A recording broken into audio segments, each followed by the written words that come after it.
केंद्र राज्य संबंधों पर सेंटर स्टेट रिलेशनशिप।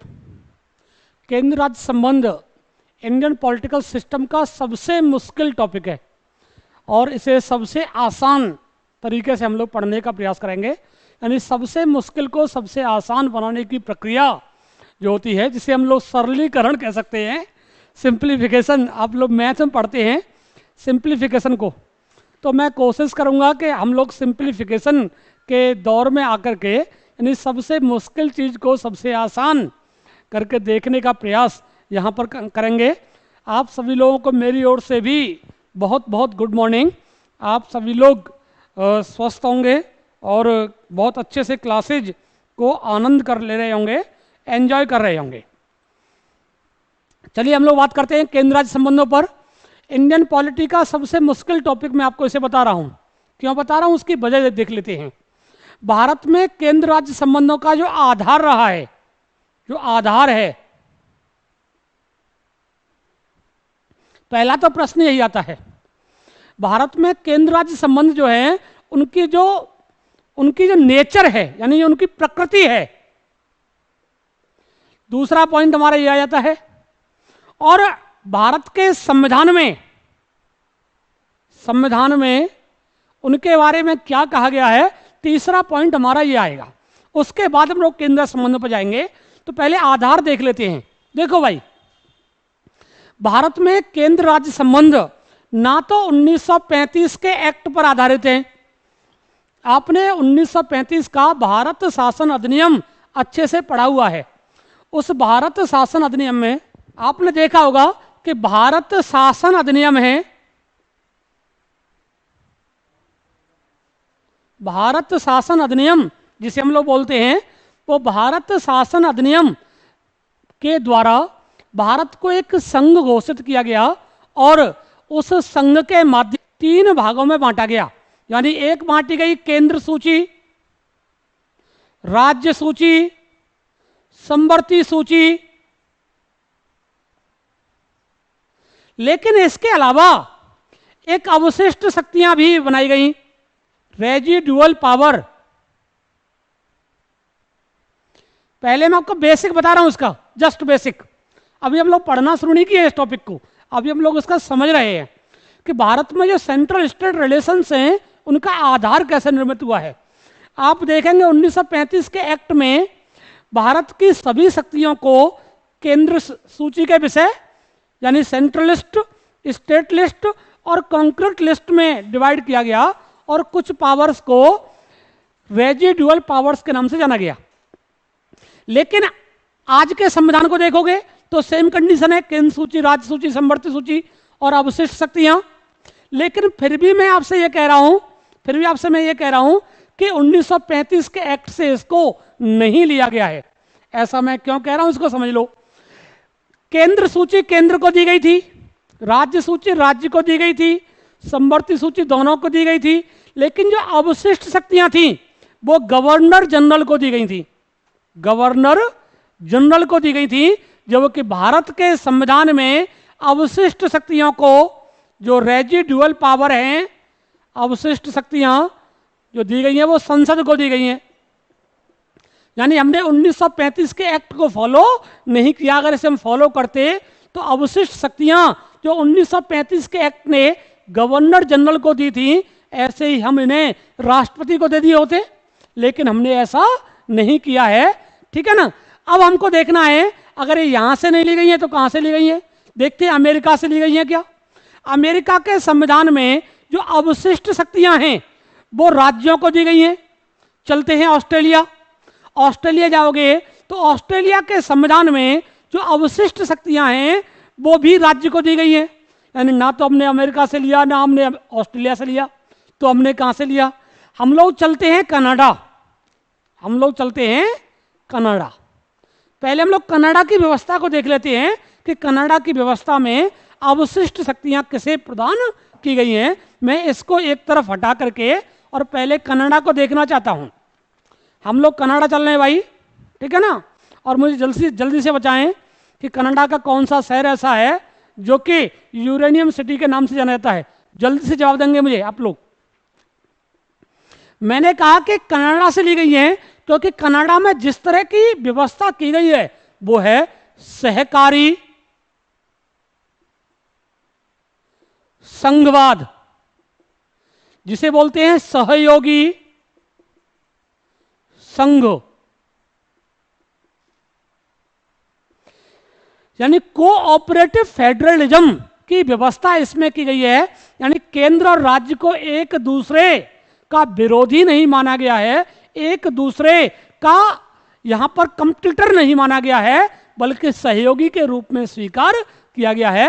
राज्य को, केंद्र और राज्य को एक दूसरे के सहयोगी के रूप में स्वीकार किया गया है, जो कि सहकारी या सहयोगी संघवाद के नाम से जानी जाती है, जिसमें केंद्र को प्रभावी बनाया गया है, जिसमें केंद्र को प्रभावी बनाया गया है,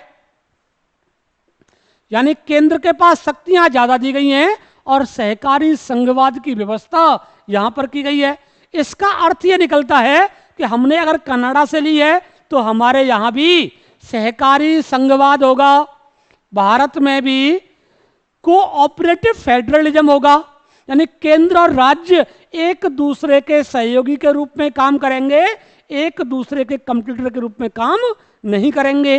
राज्य और राज्य भी एक दूसरे के सहयोगी के रूप में काम करेंगे, एक दूसरे के कंप्यूटर के रूप में काम नहीं करेंगे।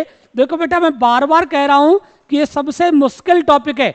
इंडियन पॉलिटिकल सिस्टम अब तक मुझे पढ़ाते हुए पूरे 10 वर्ष हो चुके हैं और मैंने इससे कठिन टॉपिक कभी नहीं पढ़ाया है, इसलिए मैं आपसे बार बार कह रहा हूं कि ये सबसे मुश्किल टॉपिक है, इसको बहुत अच्छे तरीके से आपको समझना है और अच्छे से समझने के बाद आप इसको फिर मुझसे क्वेश्चंस भी इस पर पूछ सकते हैं, ठीक है ना। तो ये सबसे मुश्किल टॉपिक है और इसी वजह से मैं आपसे कह रहा हूं कि इस टॉपिक को समझने के लिए आपको कंप्लीटली रेडी होकर बैठना है, पूरी तरह क्लास पर ध्यान रखना है और ध्यान रखने के साथ साथ आप बाकी के सभी काम छोड़ करके इस टॉपिक को ही समझें। बस आप एक साथ 2 या 3 काम करने का प्रयास ना करें, जैसा कि आप लगातार कमेंट्स करते रहते हैं, इसमें आप अपना ध्यान न लगा करके केवल टॉपिक पर ध्यान लगाएं।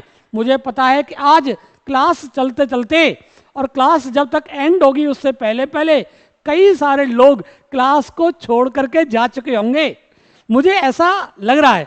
क्यों लग रहा है? क्योंकि टॉपिक इतना टफ है जिसको मुझे ऑनलाइन में लाइव क्लासेज में पढ़ाना, पहले मुझे संकोच लग रहा था कि लाइव क्लासेज में स्टूडेंट इतने टफ टॉपिक को समझने का प्रयास करेगा या नहीं करेगा, लेकिन फिर मैंने सोचा कि क्यों ना सिंप्लीफिकेशन किया जाए, क्यों ना किसी टॉपिक का सरलीकरण किया जाए और उसे फिर पढ़ाया जाए। और देखते हैं कितने बच्चे ऐसे हैं जो कठिन टॉपिक्स को भी लाइव क्लासेज के माध्यम से पढ़ सकते हैं। वैसे तो लाइव क्लासेज की अपनी वैल्यू है, लेकिन कुछ मामलों में लाइव क्लास जो है वो कमजोर साबित होती हैं, खास करके ऐसे टॉपिक्स में जो कॉन्सेप्ट पर बेस है। इंफॉर्मेशन बेस्ड तो है ही, कॉन्सेप्ट ज़्यादा और इंफॉर्मेशन भी बहुत ज़्यादा है, ठीक है ना। इसलिए कह रहा हूं कि तैयार रहना। मैंने कहा है कि कनाडा में सहकारी संघवाद और सहयोगी संघवाद की बात की गई है, कोऑपरेटिव फेडरलिज्म की बात की गई है और केंद्र को प्रभावी बनाया गया है।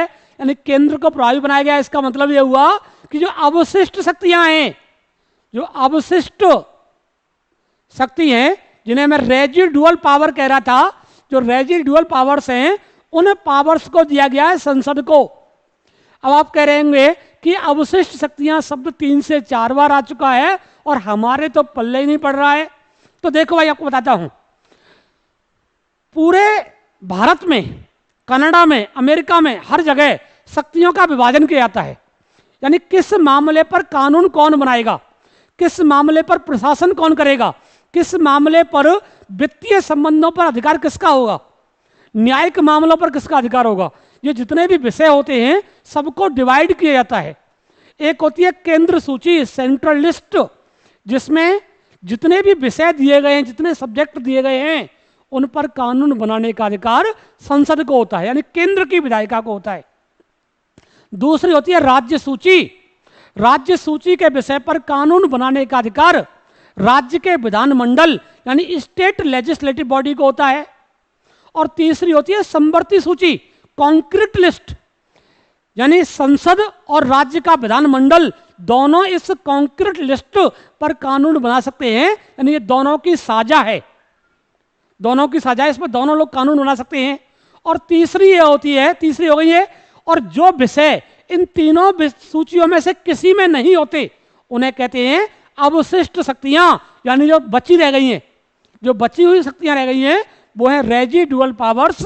और ये किसको दी गई है इस पर भी कई बार डिपेंड करता है कि संविधान का झुकाव किसकी तरफ है। ठीक है ना। तो मैंने कहा कि जो अवशिष्ट शक्तियां हैं वो दी गई हैं संसद को।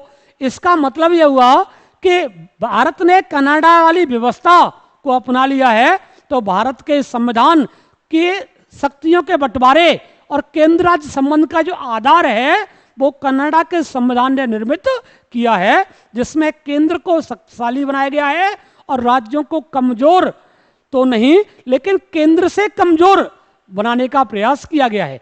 क्योंकि राज्य और केंद्र दोनों शक्तिशाली हो जाते तो दोनों के बीच कंपटीशन की संभावना बन जाती, कंपटीशन होता तो भारत के विभाजन की संभावनाएं जो है बनी रहती। इसलिए हमने केंद्र को ज्यादा ताकतवर बना दिया है और राज्य को थोड़ा सा कम ताकतवर बनाया है। अब देखते हैं इनकी प्रकृति कैसी है। भाई मैंने प्रकृति पर ही तो चर्चा की है, मैंने प्रकृति के बारे में ही तो आपको बताया है। मैंने आपको बताया है कि प्रकृति है इनकी सहयोगी संघवाद की तरफ, सहयोगी संघवाद। पहली प्रकृति इनकी है कोऑपरेटिव फेडरलिज्म की, यानी संघ के बीच सहयोग की इसमें चर्चा की गई है। दूसरी प्रकृति है इसमें केंद्र मजबूत, इसमें मजबूत केंद्र को स्वीकार किया गया है।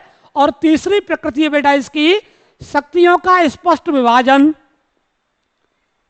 शक्तियों का स्पष्ट विभाजन, क्लियर कट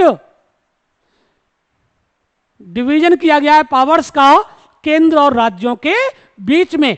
तो ये इसकी प्रकृति है जो कि लगातार हमें इस टॉपिक में जोड़ करके रखेगी। अब हम देख लेते हैं कि संविधान इन शक्तियों के बारे में क्या सूचना हमको देता है। चलिए हम लोग चलते हैं कॉन्स्टिट्यूशन की तरफ, ठीक है ना। अब देखते हैं भाई संविधान में क्या बताया गया है।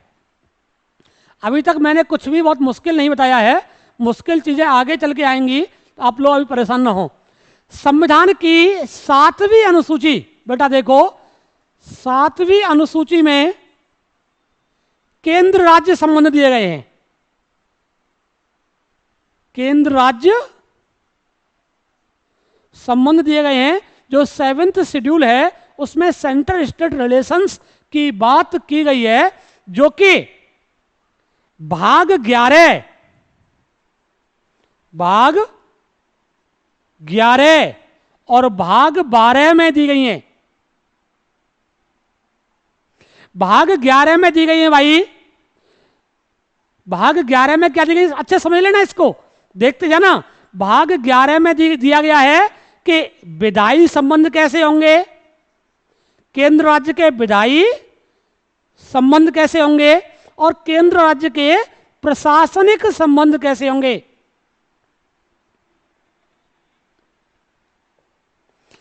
विधायी संबंधों की चर्चा जहां की गई है वो है बेटा आर्टिकल 245 से लेकर के आर्टिकल 255, आर्टिकल 245 से लेकर के 255 के बीच लेजिस्लेटिव रिलेशंस की बात की गई है, यानी किन मामलों में केंद्र कानून बनाएगा और किन मामलों में राज्य कानून बनाएगा और किन मामलों में केंद्र का कानून राज्य के ऊपर प्रभावी होगा। यह बात इस संबंधों में की गई है, जो कि अनुच्छेद 245 से 255 तक है, भाग 11 में है, 7वीं अनुसूची में है। दूसरा है प्रशासनिक संबंध, ये भी भाग 11 में ही है और इनको दिया गया है आर्टिकल 256, आर्टिकल 256 से लेकर के आर्टिकल 263, 263 तक, यानी अनुच्छेद 256 से 263 के बीच में दिए गए हैं प्रशासनिक संबंध, यानी किन मामलों में प्रशासन का अधिकार केंद्र को होगा, किन मामलों में राज्य को होगा और ऐसे कौन से मामले हैं जिनमें दोनों को होगा, ये बात भी भाग 11 में 7वीं अनुसूची में दी गई है। इसमें दिया गया है भाई कि 256 से 263 तक प्रशासनिक संबंध होंगे, 245 से 255 तक विधायी संबंध होंगे। अब आता है भाग 12। भाग 12 में दिए गए वित्तीय संबंध।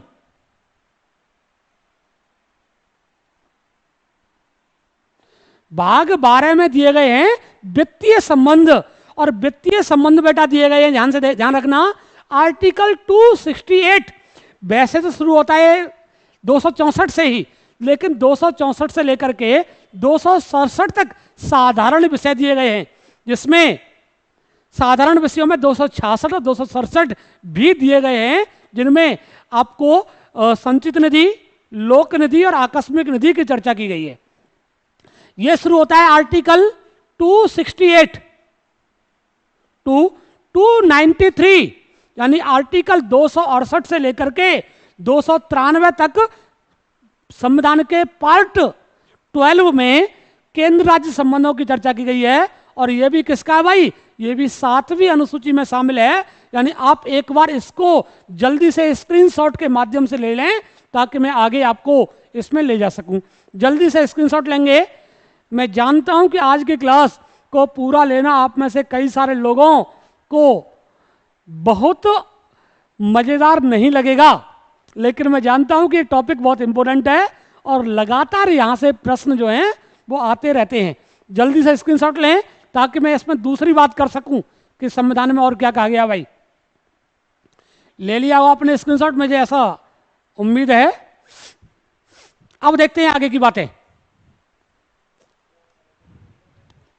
मैं आपसे बार बार कह रहा हूं कि टॉपिक सबसे टफ टॉपिक है।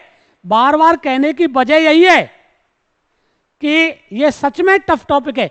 अब तक के टॉपिक्स में हम लोग आनंद लेके पढ़ रहे थे, पर इसमें आनंद के साथ साथ हमको ध्यान भी रखना पड़ेगा, ठीक है ना। अब देखो क्या है, संविधान की 7वीं अनुसूची में ही शक्तियों का बंटवारा किया गया भाई।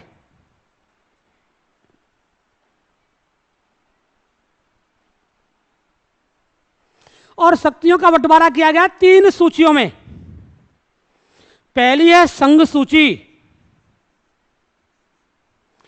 इसमें इस समय वर्तमान में जो विषय हैं वो है 98, मूलतः 97।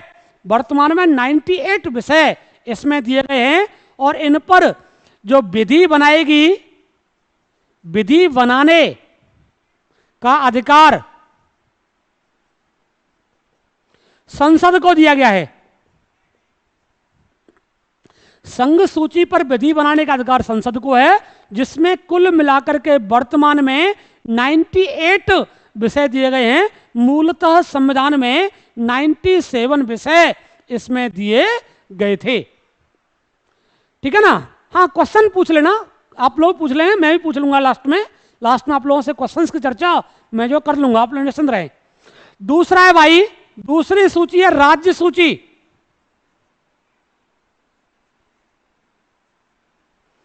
राज्य सूची के विषय हैं भाई, आप लोग देख लें यहां पर कि इसमें जो विषय दिए गए हैं वो हैं 59। कितने हैं भाई?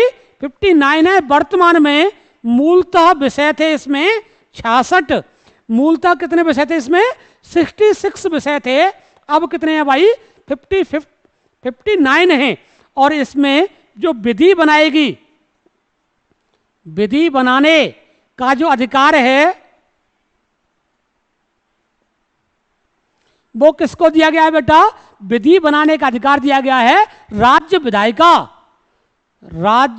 विधायिका को दिया गया है, यानी स्टेट लेजिस्लेटिव बॉडी को दिया गया है राज्य सूची के विषय पर कानून बनाने का अधिकार।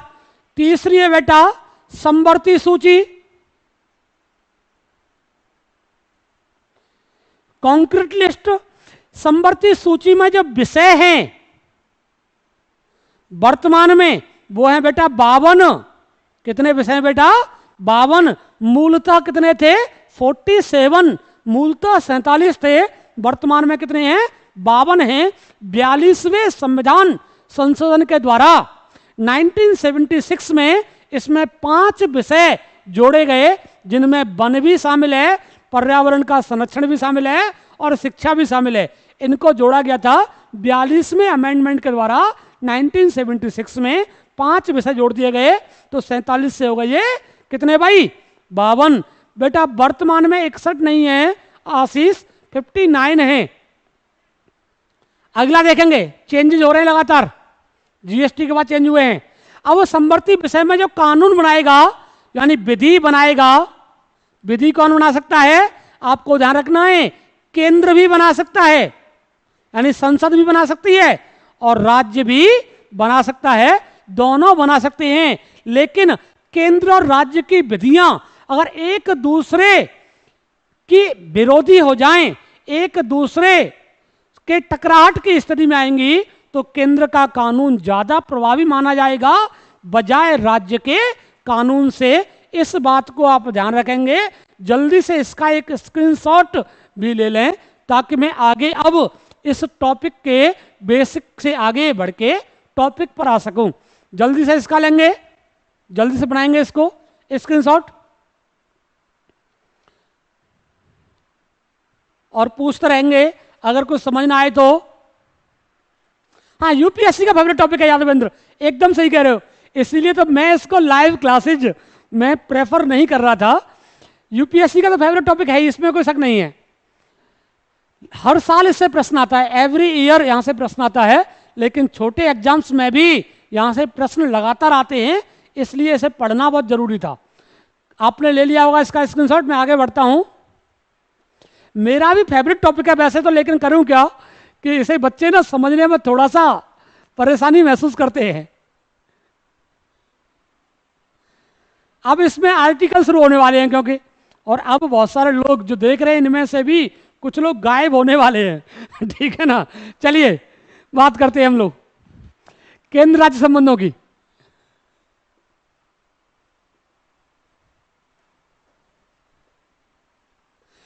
मैंने कहा कि केंद्र राज्य संबंधों में पहले संबंध कौन से हैं भाई, विधायी संबंध है। दूसरे संबंध कौन से भाई, प्रशासनिक संबंध है। और तीसरे संबंध कौन से बेटा, वित्तीय संबंध है। जो विधायी संबंध हैं इनकी चर्चा हमने पहले ही कर ली है कि आर्टिकल 245 टू 255 के बीच में दिए गए हैं। जो प्रशासनिक संबंध हैं वो आर्टिकल 256 टू 263 के बीच में दिए गए हैं। और जो वित्तीय संबंध है बेटा वो आर्टिकल 268 से लेकर के और 293 के बीच में दिए गए हैं। ये वित्तीय संबंधों का जो भाग है वो तो शुरू हो जाता है 264 से ही, लेकिन 4 आर्टिकल ऐसे हैं जिनमें सामान्य बातें दी गई हैं, उससे आगे का नहीं दिया गया है। अब देखते हैं आगे की बातें। विधायी संबंधों के मामले में सबसे पहले देखो बेटा, विधायी संबंधों में एक बात ध्यान रखना कि केंद्र सूची के विषय पर कानून केंद्र बनाएगा और राज्य सूची के विषय पर कानून राज्य बनाएगा, और समवर्ती सूची पर कानून ये दोनों ही बना सकते हैं। यानी आपको 2 आर्टिकल यहां पे ध्यान रखने हैं, आर्टिकल 245 और आर्टिकल 246, फिर आर्टिकल 248, आर्टिकल 249, 250, 252, ये आर्टिकल आपके बहुत काम के हैं इन विधायी संबंधों में से।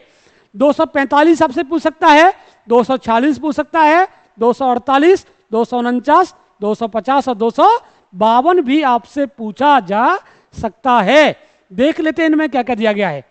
इसमें कहा गया है कि संसद का विधि बनाने का अधिकार संपूर्ण भारत क्षेत्र के लिए होगा। यानी पार्लियामेंट जो है, संसद पूरे भारत के लिए, भारत क्षेत्र के लिए कानून बना सकती है, जबकि राज्य जो है, राज्य का जो विधायिका है या जो विधान मंडल है वो राज्य के लिए कानून बना सकता है, ऐसा इसमें कहा गया है। यानी क्षेत्र बताया गया है कि संसद का किस किस क्षेत्र में बनाएगी, रीजन में बनाएगी, और राज्य कहां कहां बनाएगा।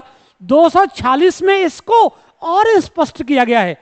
इसमें कहा गया है कि केंद्र सूची में जो विषय दिए गए हैं वो संसद के अधिकार में है, राज्य सूची में जो विषय दिए गए हैं वो राज्य सरकार के हाथ में है, और जो समवर्ती सूची में विषय दिए गए हैं वो भाई दोनों के अधिकार में है। लेकिन दोनों के अधिकारों में संसद के अधिकारों को थोड़ा सा ज्यादा प्रभावी बनाया गया है, ऐसा हमको यहां पर ध्यान रखना है। अब आपके दिमाग में आ रहा होगा कि केंद्र सूची के कुछ विषय मुझे आपको बताने चाहिए, राज्य सूची के भी कुछ विषय मुझे आपको बताने चाहिए, और समवर्ती सूची के भी कुछ विषय मुझे आपको बताने चाहिए, जो कि मोस्ट इंपोर्टेंट विषय हों।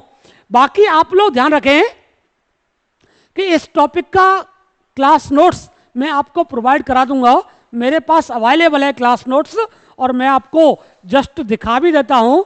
मैं इस क्लास नोट्स को साथ ही लेकर के आज आया हुआ था, मेरे पास अवेलेबल है क्लास नोट्स इस बच्चे का, तो मैं आपको इस क्लास नोट्स की कॉपी आज प्रोवाइड करवा दूंगा, ठीक है ना, आज ही दिलवा दूंगा, आप निश्चिंत रहें। आप हाँ, हाइड नहीं कर रहा हूँ, हाइड नहीं कर रहा, एक्चुअली में कुछ वीडियो मैंने साइड में कर दिए हैं तो इसको नहीं कर रहा हूँ इसको नहीं कर रहा हूँ। हाँ जी, देखेंगे आप लोग, बाद में भी देख सकते हैं। केंद्र सूची के विषयों की चर्चा हम लोग करेंगे। वैसे तो मैंने नोट्स में कई सारे विषय उसमें दिए हुए हैं, लेकिन फिर भी देख लेते हैं। देखो, रेलवे, भारत की रक्षा, परमाणु ऊर्जा, जनगणना, इसके अलावा खनिज जो है, खनिज पदार्थ, नौसेना, वायुसेना और अन्य सेनाएं, परमाणु ऊर्जा, इन्वेस्टिगेशन एजेंसीज जिनमें आईबी है, जिनमें रॉ है, जिनमें सीबीआई है, ये सभी, नागरिकता और देशीयकरण, इसको भी, और आप कह सकते हैं कि जितने भी राष्ट्रीय राजमार्ग हैं, महापत्तन हैं, करेंसी है, बाट और माप है, वैज्ञानिक अनुसंधान है, इन सबको केंद्र सूची में शामिल किया गया है। आपको ये बातें हमेशा ही ध्यान रखनी है। इनकम टैक्स है, इनकम टैक्स भी इसी में है, प्राकृतिक संसाधन भी इसी में है, सुप्रीम कोर्ट और हाई कोर्ट भी इसी में दिए गए हैं, ठीक है ना। तो आप इन सब का ध्यान रखेंगे कि इसमें बहुत सारे विषयों को दिया गया है, ठीक है ना। अब हम लोग देखते हैं कि राज्य सूची के विषय में कौन कौन से विषय दिए गए हैं। देखो, आजकल बड़ा चर्चित मुद्दा है लोक व्यवस्था, बड़ा चर्चित मुद्दा है लोक व्यवस्था, यानी पब्लिक ऑर्डर। तो जो लोक व्यवस्था है वो भी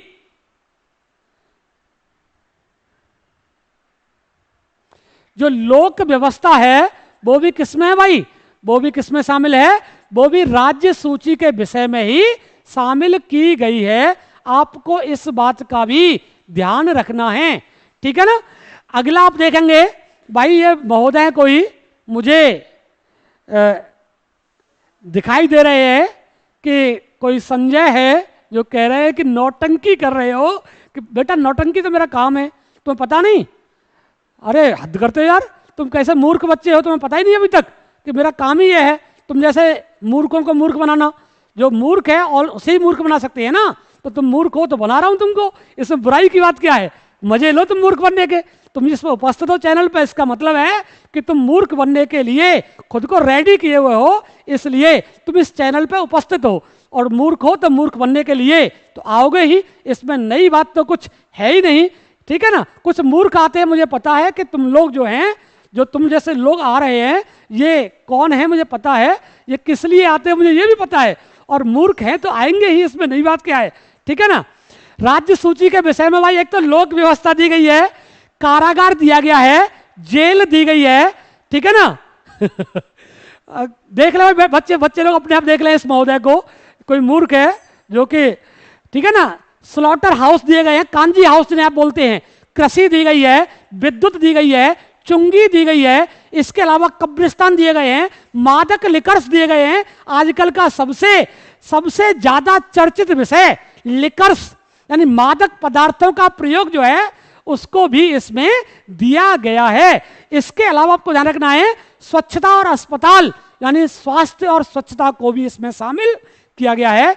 आप कहेंगे सब स्वास्थ्य इसमें है तो केंद्र सरकार कोरोना के विषय पर कानून क्यों बना रही है? क्योंकि महामारी एक्ट के तहत केंद्र सरकार को यह अधिकार मिल जाता है कि वो राज्य सूची के विषय पर भी कानून बना सकती है। बेटा इसे ब्लॉक कर दो, कोई मूर्ख किसी ने भेजा है।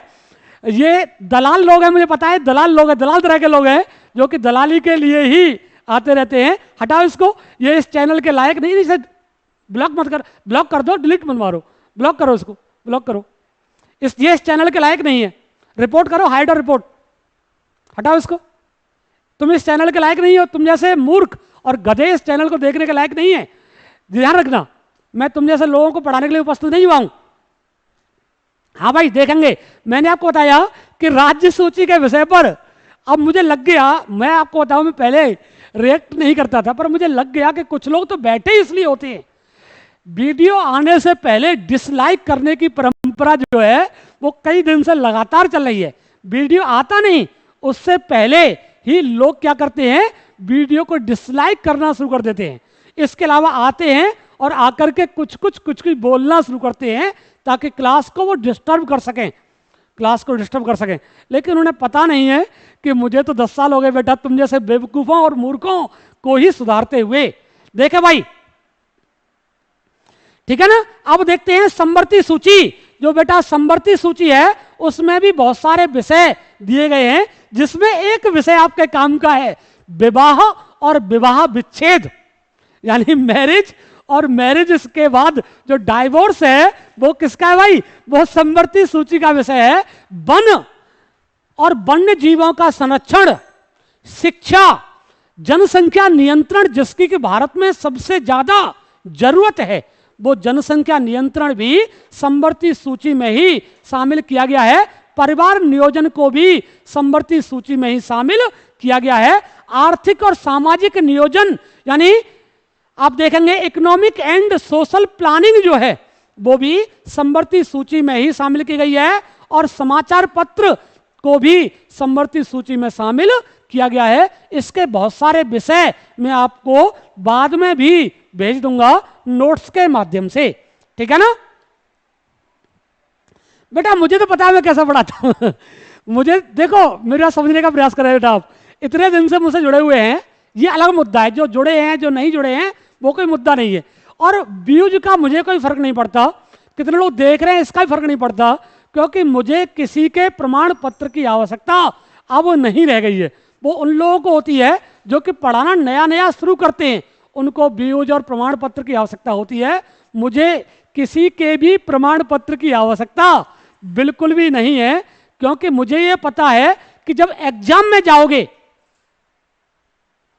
और मेरे क्लास के नोट्स को उठा के देख लोगे तो एक भी प्रश्न जिस टॉपिक को पढ़ाया है उससे बाहर अगर मिल जाए तो मुझसे बोल देना कि सर ये आपने नहीं पढ़ाया था और ये एग्जाम में आया हुआ है। ऐसा आपको नहीं होगा। बाकी तो जाकी रही भावना जैसी, प्रभु मूरत देखी तिन तैसी, इसमें तो कुछ नई बात है ही नहीं। सब लोग अपने अपने हिसाब से किसी व्यक्ति का आकलन करने के आदी रहे हैं। तो मैंने आपको बताया कि 3 सूचियां हैं, एक संघ सूची है, एक राज्य सूची है और एक कौन सी है भाई? संवर्ती सूची है। अब एक एक करके देख लेते हैं कि इस आर्टिकल में क्या कहा गया है। आर्टिकल 248 में क्या कहा गया है? इसमें कहा गया है 248 में कि जो विषय केंद्र सूची और राज्य सूची में नहीं है वो किस में है भाई? संवर्ती सूची में। और जो संवर्ती सूची केंद्र सूची और राज्य सूची में नहीं है वो कहां पर है भाई? वो है अवशिष्ट शक्तियों में, अवशिष्ट शक्ति के रूप में है। और ये अवशिष्ट शक्तियों के बारे में अधिकार किसको है? वो है बेटा संसद को।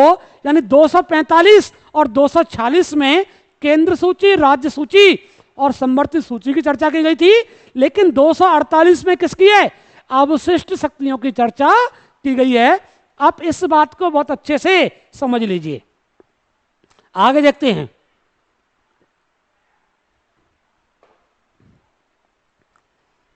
अब है हमारा भाई आर्टिकल 249।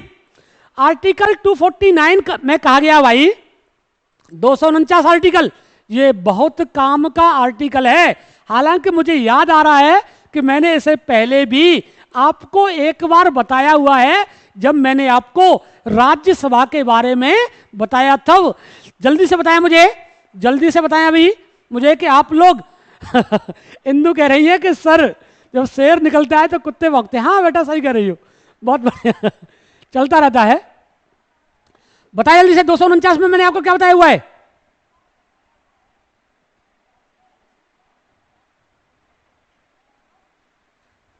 याद आ रहा होगा, याद आ गया होगा। मैं आपको बताता हूं बेटा, विधानमंडल का पार्ट 2 है। मैं लिंक सेंड कर दूंगा आप लोग मेरे व्हाट्सएप नंबर पर। आप मुझे हेलो भेज देते हो, आपको मैं लिंक सेंड कर दूंगा विधानमंडल के सेकंड पार्ट का। वो ना मैंने हाइड कर दिया था जानबूझ करके, फर्स्ट पार्ट रखा था। कुछ क्लासेस मैंने हटाई थी क्योंकि ऐप आ रही है। जिन लोगों ने देख लिया लगातार में वो लोग खुश हैं, और भविष्य में जब ऐप आ जाएगी तो ऐप के थ्रू जो देखोगे तो हर कोई व्यक्ति हर क्लास को नहीं देख पाएगा, इसलिए मैंने उसे हाइड कर दिया था। लेकिन आप लोग कहेंगे तो मैं आप सबको उसे भेज दूंगा। आप मुझे बता दें कि किस किस को चाहिए तो मैं उन्हें भिजवा दूंगा लिंक, ठीक है ना। लिंक के थ्रू मिलेगा, वो वैसे नहीं मिलेगा यूट्यूब पर, विदाउट लिंक नहीं मिलेगा, लिंक के थ्रू ही आपको मिलेगा। हाँ राज्यसभा वाला आ गया भाई, ज्योति चौधरी ने जवाब दे दिया है आर्टिकल 249 का। बहुत बढ़िया बेटा, तुम लोग एकदम सही बताई हो। आर्टिकल 249 कहता है कि यदि राज्य सूची के विषय पर राज्यसभा ये प्रस्ताव पास करे, राज्यसभा विशेष बहुमत से ये प्रस्ताव पास कर दे कि राज्य सूची के विषय पर कानून जो है वो संसद द्वारा बनाया जाना चाहिए, तो संसद को अधिकार मिल जाएगा राज्य सूची के विषय पर भी कानून बनाने का। राज्य सूची पर राज्य बनाता है, लेकिन अगर राज्यसभा ऐसा प्रस्ताव पास करे कि राज्य सूची के विषय पर संसद भी कानून बना सकती है, तो यहां पर संसद को अधिकार मिल जाएगा राज्य सूची के विषय पर कानून बनाने का। हाँ रवि एकदम सही कह रहे हैं, मेजॉरिटी इसके लिए कितनी चाहिए भाई? 2/3 मेजॉरिटी, यानी विशेष बहुमत से प्रस्ताव पास करना जरूरी है। आप एकदम से इस बात को समझ रहे होंगे।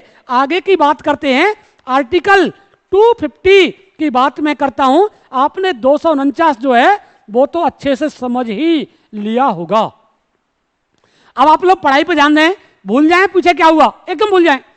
देखो अगर हम किसी गैर महत्वपूर्ण व्यक्ति पर ज्यादा ध्यान देते हैं तो इसका मतलब यह है कि हमने अपने दिमाग की चाबी उसके पास छोड़ दी है, और आपको अपने दिमाग की चाबी किसी और को नहीं सौंपनी है। आपके दिमाग का ताला, आपके मस्तिष्क और मन की चाबी आपके पास होनी चाहिए। इसलिए भूल जाओ क्या हुआ पीछे और बस आ जाओ फिर से मैदान में। जब मुझे कोई फर्क नहीं पड़ रहा तो तुमको क्या पड़ रहा है बेटा? पढ़ो अच्छे से। देखो 250 आर्टिकल 250 पढ़ो अच्छे से।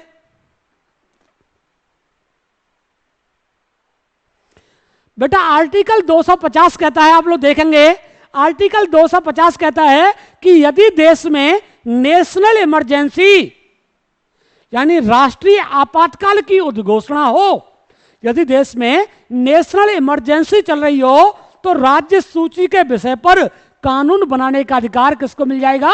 संसद को मिल जाएगा। यानी राष्ट्रीय आपातकाल के समय भी राज्य सूची के विषय पर कानून कौन बना सकती है भाई? संसद के द्वारा बनाया जा सकता है। लेकिन आपातकाल समाप्त होने के 6 महीने के बाद यह कानून प्रभावी नहीं रहेगा। यानी आपातकाल समाप्त होने के 6 महीने तक ही यह कानून प्रभावी रह सकता है, 6 महीने के बाद कानून प्रभावी नहीं रहेगा। और 249 में भी आप ध्यान रखेंगे, जो राज्य सूची के विषय पर राज्यसभा के कहने पर जो कानून बनाया था वो अधिकतम 1 साल के लिए होता है, और हर 1 साल में उसको फिर से पारित करना पड़ता है, और राज्य का विधानमंडल उसे समाप्त भी कर सकता है। 249 वाला 1 साल के लिए था और 250 वाला आपातकाल समाप्त होने के 6 महीने बाद के लिए होता है। बस बात तो समझ में आ रही होगी। अब देखते हैं आर्टिकल 252, अनुच्छेद 252 जरूर देख लें, यह बहुत काम का आर्टिकल है। यदि 2 या 2 से अधिक राज्य, यदि 2 या 2 से अधिक, यदि 2 या 2 से अधिक राज्य मिलकर के यह प्रस्ताव पास करें, यदि 2 या 2 से अधिक राज्य मिलकर के यह प्रस्ताव पास करें कि राज्य सूची के विषय पर संसद द्वारा कानून बनाया जाना चाहिए हमारे यहां के लिए, तो संसद को अधिकार मिल जाएगा कि वो राज्य सूची के विषय पर कानून बना सकती है। आपको ये बात भी यहां पर ध्यान रखनी है। और ये दोनों राज्यों की सहमति पर दोनों राज्यों में लागू किया जाएगा। 252 में राज्यों के कहने पर राज्य सूची के विषय पर संसद को कानून बनाने का अधिकार प्राप्त है। इसके अलावा आर्टिकल 253 भी देख लेते हैं।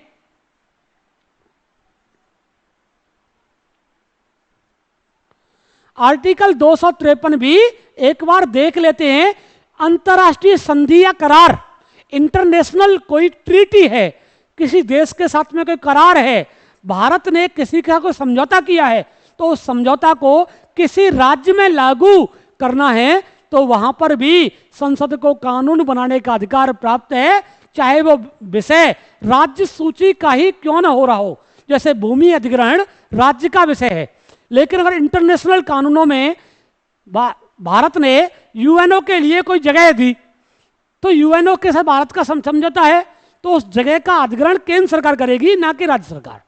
तो यहां पर हम देख लेंगे कि 253 कहता है कि इंटरनेशनल कानूनों को लागू करने के लिए संसद द्वारा कानून बनाए जाएंगे। आपको ये बात भी हमेशा ध्यान रखनी है। आप लोग मेरी बातों को बहुत अच्छे से समझ रहे होंगे, यहां तक की बातों को।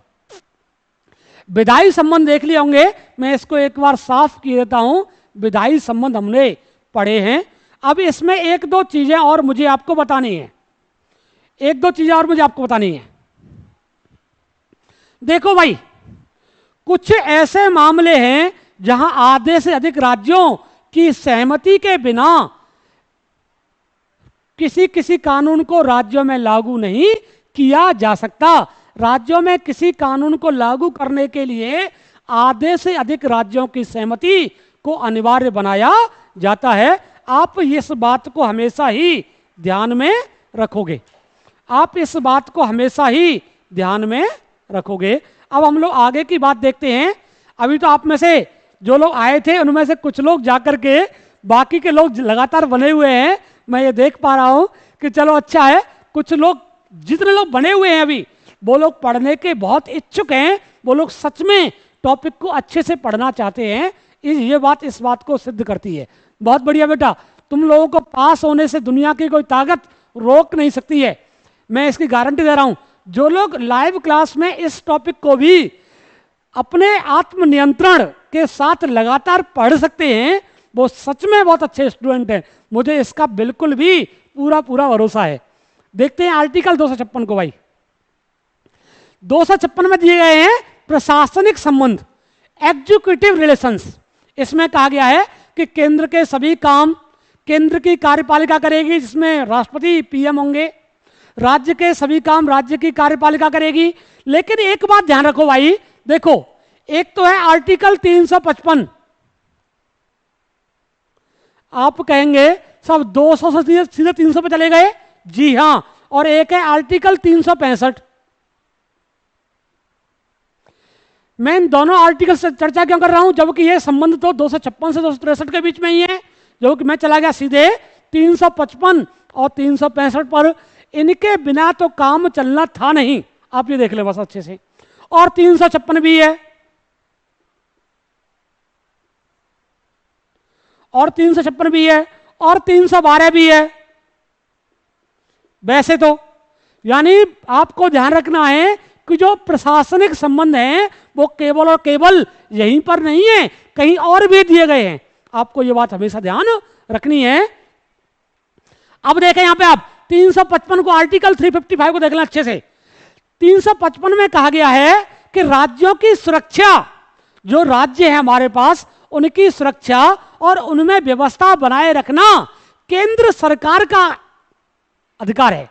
यानी यदि किसी राज्य में कोई अटैक हो जाए, कोई उग्र आंदोलन हो जाए, तो उसको निपटाएगा कौन? केंद्र निपटाएगा। यानी केंद्र को अधिकार दिया गया है कि वो राज्यों के अंदर के मामलों को शांतिपूर्ण बनाए रखने के लिए भी काम कर सकता है। आप ध्यान रखेंगे, जो पीएसी भेजी जाती है, जो सीआरपीएफ भेजी जाती है राज्यों के अंदर, जो पैरामिलिट्री फोर्सेस भेजी जाती हैं, वो इसी आर्टिकल के अकॉर्डिंग भेजी जाती हैं। नहीं तो लोक व्यवस्था तो राज्य का अधिकार है, यानी पुलिस तो राज्य के अधिकार में आती है, राज्य सूची के विषय में आती है और पुलिस लोक व्यवस्था बनाती है। लेकिन केंद्र भी उस लोक व्यवस्था को बनाने के लिए पैरामिलिट्री फोर्सेस भेज देता है। क्यों भेजता है? क्योंकि आर्टिकल 355 में केंद्र को प्रभावी बना दिया गया है। प्रशासनिक मामलों में भी कहा गया है कि राज्य की सुरक्षा को बनाए रखना केंद्र के अधिकार में भी है, यानी केंद्र का भी ये काम है भाई। फिर देखते हैं 365 क्या कहता है। 365 कहता है कि केंद्र द्वारा दिए गए निर्देशों, जो केंद्र के द्वारा डायरेक्शंस दिए गए हैं, उन डायरेक्शंस को फॉलो करना और मानना राज्य का कर्तव्य है। यानी राज्य को केंद्र जब कुछ डायरेक्शंस देगा, राज्य को केंद्र जब कुछ उपाय बताएगा, सुधार बताएगा, सलाह देगा, तो उन्हें राज्य के द्वारा लागू किया जाएगा। यह आर्टिकल 365 में कहा गया है। और अगर राज्य ने लागू नहीं किया तो क्या लग जाएगा? तो लग जाएगा 356। देख ले ध्यान से, फिर से बता रहा हूं। अगर राज्य ने 365 के अकॉर्डिंग केंद्र की बातें नहीं मानी तो 356 को घोषित कर दिया जाएगा। जब मैं आपको आपातकाल पढ़ाऊंगा तब ये बात एक बार फिर से आएगी कि आपातकाल 3 वजहों से लगता है। 356 का आपातकाल, जिसे हम लोग संवैधानिक या राज्य आपातकाल या राष्ट्रपति शासन कहते हैं, उसकी 3 वजह होती हैं। या तो अल्पसंख्यकों के हितों को राज्य सरकार सुरक्षित न रख पाए, या राज्य में प्रशासनिक मशीनरी फेल हो जाए, या फिर 365 के अकॉर्डिंग दिए गए निर्देशों को राज्य सरकार फॉलो ना कर पाए, तो 356 लगाया जाता है।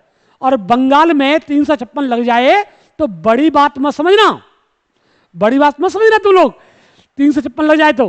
क्योंकि राज्य की सरकार, ममता बनर्जी की सरकार, कोविड-19 के मामले में राज्य की हर बात में अड़ंगा लगाने का प्रयास कर रही है और राज्य के द्वारा दिए गए निर्देशों को फॉलो नहीं कर रही है।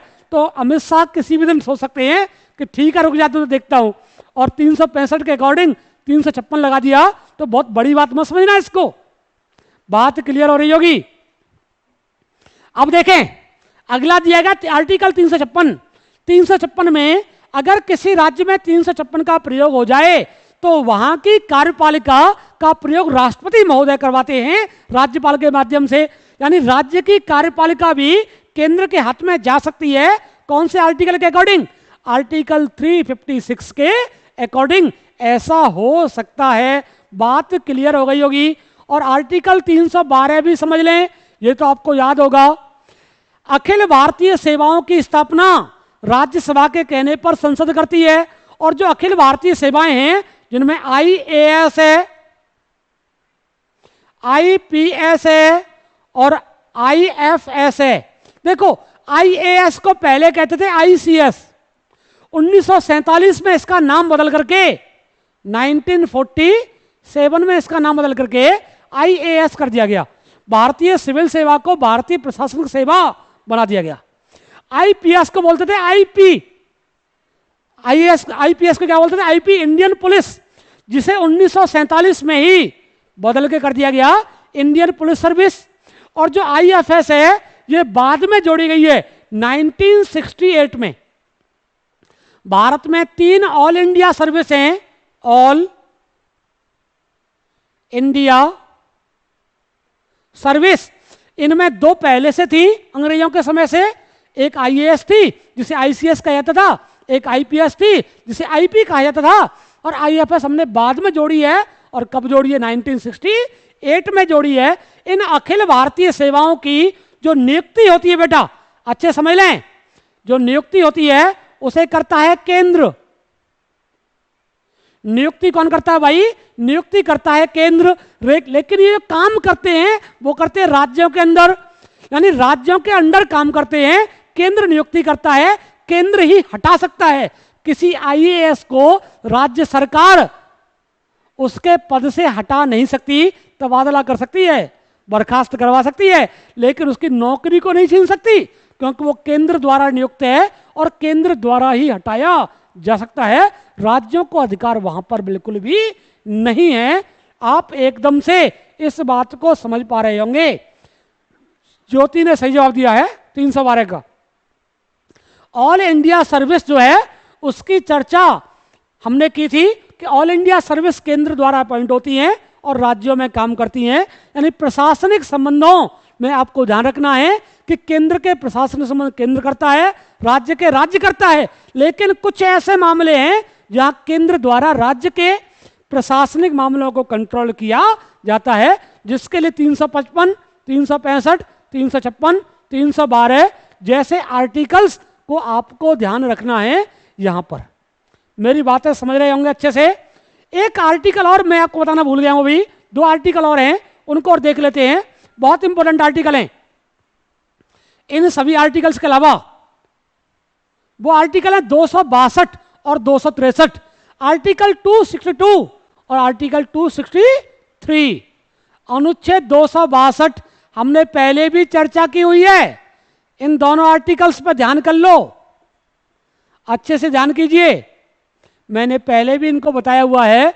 यदि नदी जल विवाद होगा राज्यों के बीच, यदि नदी जल विवाद होगा तो नदी जल विवाद के संबंध में जो न्यायाधिकरण बनाया जाएगा वो संसद द्वारा बनाया जाएगा। अब तक कुल कितने नदी प्राधिकरण बनाए जा चुके हैं? मेरा आपसे यह प्रश्न है, जल्दी से इसको बताने का प्रयास आप करेंगे। जल्दी से बताएंगे आप लोग कि अब तक कुल कितने नदी प्राधिकरण बनाए जा चुके हैं। आर्टिकल 262 में नदी प्राधिकरणों के गठन की बात की गई थी। बात हो गई है यार। 8 नहीं बेटा, 9 हो गए, अब 9 हो गए। 8 पहले थे, अब 9 हो गए टोटल 9 नदी प्राधिकरण अब तक बन चुके हैं। लक्ष्मीकांत में 9 के नाम दिए गए हैं, आप देख लें उसको, ठीक है ना, एक बार आप देख लें। आप लोग भी 9 नदी प्राधिकरण तो बनाए गए हैं 262 के अकॉर्डिंग। अब देखते हैं आर्टिकल 263, यानी 262 कहता है, यादविंद्र का जवाब लगभग सही था, पहले 8 ही थे अब 9 हैं, ठीक है ना। आर्टिकल 262 कहता है बेटा, आर्टिकल 262 कहता है बेटा, यादविंद्र लक्ष्मीकांत खोलो देख लो एक बार, है ना, तुम्हारे पास होगी घर में, देख लो जरा एक बार, तुम्हें 9 के नाम मिल जाएंगे पूरे, ठीक है ना। आर्टिकल 262 कहता है कि नदी जल प्राधिकरण के संबंध में, नदियों के विवाद के संबंध में नदी जल प्राधिकरण को स्थापित करने का अधिकार किसको है भाई? संसद को है। यानी संसद के द्वारा नदी जल प्राधिकरण की स्थापना की जाती है। दूसरा 263 है। 263 में कहा गया है कि राज्यों के बीच सहयोग बढ़ाने और राज्यों के बीच, बेटा नया एडिशन देखो, नया एडिशन 6th एडिशन आ चुका है, मेरे पास है, मैं तुम्हें दिखाऊं, देखो इसमें दिया हुआ है कृष्णा जल विवाद, गोदावरी जल विवाद, नर्मदा जल विवाद, रावी और ब्यास जल विवाद, एक 2018 का महानदी जल विवाद, वो तुमने नहीं देखा, तुम्हारे वाले में नहीं होगा वो, मैं तुम बता रहा हूं फिर से सुनो। कृष्णा जल विवाद, गोदावरी जल विवाद, नर्मदा जल विवाद, रावी और ब्यास जल विवाद, कावेरी जल विवाद, कृष्णा जल विवाद न्यायाधिकरण 2 2004 में सेकंड बना था वो है, फिर वंशधारा है, फिर महादायी है 2010 का, और 2018 का महानदी जल विवाद, जिसको मिलाकर के 9 हो गए हैं, ठीक है ना। पुरानी वाले देख लो, हो गए ना 9, ठीक है, ओके ओके बेटा ओके, मान लिया करो, इसलिए कह रहा हूं, नहीं मारूंगा मैं तुमको, बता रहा हूं, ठीक है ना। देखा ध्यान से। आर्टिकल 263 क्या कहता है उसको देखना जल्दी से। आर्टिकल 263 कहता है कि राज्यों के बीच सहयोग बढ़ाने और राज्यों के बीच के विवादों को कम करने के लिए राष्ट्रपति महोदय के द्वारा, किसके द्वारा भाई? राष्ट्रपति महोदय के द्वारा, राष्ट्रपति केंद्र में है तो राष्ट्रपति महोदय के द्वारा एक अंतरराज्यीय परिषद बनाई जाएगी, इंटर स्टेट काउंसिल बनाई जाएगी। इंटर स्टेट काउंसिल या अंतरराज्यीय परिषद बनाई जाएगी। और पहली परिषद कब बनाई गई थी? मैंने आपको डेट बताई हुई है, 28 मई 1990। पहली इंटर स्टेट काउंसिल कब बनाई गई? 28 मई को बनाई गई थी 1990 में, 1990 में बनाई गई थी। 28 मई 1990 को आर्टिकल 263 के तहत भारत की पहली इंटर स्टेट काउंसिल बनाई गई, जिसका हेड होता है, जिसका मुखिया होता है, वो पीएम होता है, और सभी राज्यों के मुख्यमंत्री इसमें शामिल होते हैं। आपको यह बात भी ध्यान रखनी है। बात क्लियर है भाई? ये हुए हमारे प्रशासनिक संबंध जिनकी चर्चा मुझे आपसे करनी थी। अब रह गए भाई वित्तीय संबंध। अब रह गए हैं हमारे वित्तीय संबंध, फाइनेंशियल रिलेशंस रह गए हैं। फाइनेंशियल रिलेशंस को देख लेते हैं। वैसे तो वित्तीय संबंध जो है वो बहुत ही जबरदस्त टॉपिक है, लेकिन इसको मैं थोड़ा सा शॉर्ट में ही आपको बताऊंगा। पूरा बता पाना और बता पाना तो आसान है, लेकिन सुन पाना बड़ा मुश्किल है। कौन कौन से करों का बंटवारा कैसे कैसे होगा, इसकी चर्चा इसमें की गई है। जब तक टैक्सेशन सिस्टम को नहीं जानोगे तब तक बड़ा मुश्किल हो जाएगा। निगम कर केंद्र का है, इनकम टैक्स केंद्र का है, जीएसटी दोनों का है, लेकिन जो उत्पाद शुल्क है वो केंद्र राज्य दोनों का है, जिसे हमने जीएसटी में इंक्लूड कर दिया था। इसके अलावा जो वैट होता था वो राज्य का होता था, वैट जो होता था वो राज्य का कर हुआ करता था। इसके अलावा बिक्री कर जो होता है वो राज्य का होता है, सीमा शुल्क जो वो राज्य का होता है, चुंगी कर है वो राज्य का होता है। तो टैक्सों के बारे में अब इनकी वसूली कौन करेगा और बंटवारा कैसे होगा, कौन से कर को कौन लगाएगा, कौन वसूल करेगा, किसको देगा, ये सब बातें इसमें की गई हैं। तो हम लोग एक एक करके चर्चा करते हैं। पहले देखिए वित्तीय संबंधों से पहले आर्टिकल 266 और आर्टिकल 267, इन दोनों के बारे में आपको पता है। इसमें दो निधियां हैं, इसमें जो दो निधि दी गई हैं, एक तो है भाई संचित निधि, कंसोलिडेशन फंड, केंद्र राज्य दोनों की, केंद्र की भी है और राज्य की भी है ना। और दूसरी है बेटा लोक निधि, जो केंद्र की भी है और राज्य की भी है। इसमें है बेटा आकस्मिक निधि,